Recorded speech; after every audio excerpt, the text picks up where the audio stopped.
यदि आप हमारे चैनल पर पधारे हैं तो आप सभी को नमस्ते। हम आनंदमयी और रोचकपूर्ण कहानियों की मदद से आपका मनोरंजन करते हैं। यदि यह आपको अच्छा लगता है तो आप थैंक्स के रूप में हमारे चैनल को सब्सक्राइब और वीडियो को लाइक कर सकते हैं। प्राचीन समय में विद्यार्थी गुरुकुल में रहकर ही पढ़ा करते थे। बच्चे को शिक्षा ग्रहण करने के लिए गुरुकुल में भेजा जाता था। बच्चे गुरुकुल में गुरु के सानिध्य में आश्रम की देखभाल किया करते थे और अध्ययन भी किया करते थे। वरदराज को भी सभी की तरह गुरुकुल भेज दिया गया। वहाँ आश्रम में अपने साथियों के साथ घुलने मिलने लगा, लेकिन वह पढ़ने में बहुत ही कमजोर था। गुरुजी की कोई भी बात उसके बहुत कम समझ में आती थी। इस कारण सभी के बीच वह उपहास का कारण बनता है। उसके सारे साथी अगली कक्षा में चले गए, लेकिन वो आगे नहीं बढ़ पाया। गुरुजी जी ने भी आखिर हार मानकर उसे बोला, बेटा वरदराज, मैंने सारे प्रयास करके देख लिए हैं। अब यही उचित होगा कि तुम यहाँ अपना समय बर्बाद मत करो। अपने घर चले जाओ और घरवालों की काम में मदद करो। वरदराज ने भी सोचा कि शायद विद्या मेरी किस्मत में नहीं है और भारी मन से गुरुकुल से घर के लिए निकल गया। दोपहर का समय था।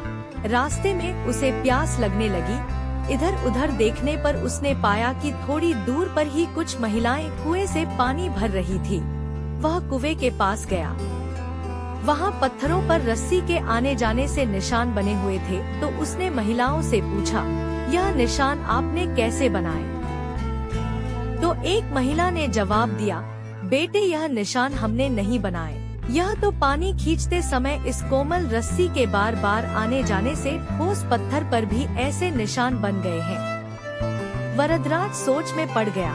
उसने विचार किया कि जब एक कोमल से रस्सी के बार बार आने जाने से एक ठोस पत्थर पर गहरे निशान बन सकते हैं, तो निरंतर अभ्यास से मैं विद्या ग्रहण क्यों नहीं कर सकता।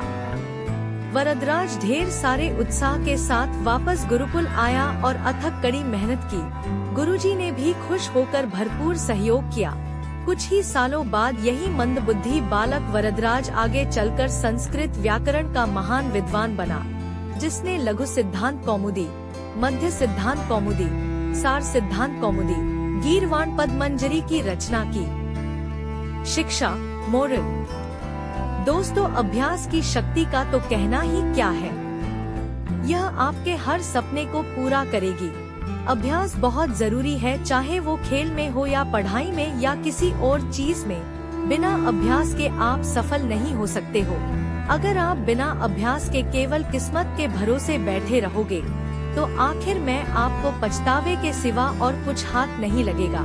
इसलिए अभ्यास के साथ धैर्य, परिश्रम और लगन रखकर आप अपनी मंजिल को पाने के लिए जुट जाएं।